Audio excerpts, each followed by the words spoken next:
scooty xin khai ta tôi sẽ làm em mà thế này không dễ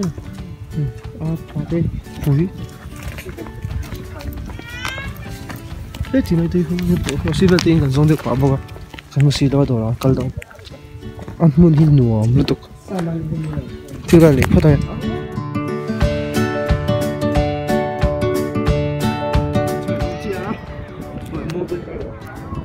xóa hay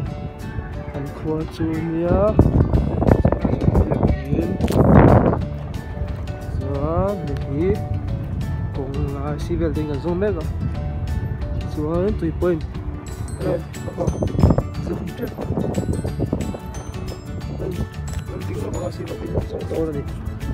nó là lát thấy được đây hi đi anh muốn đi đâu bay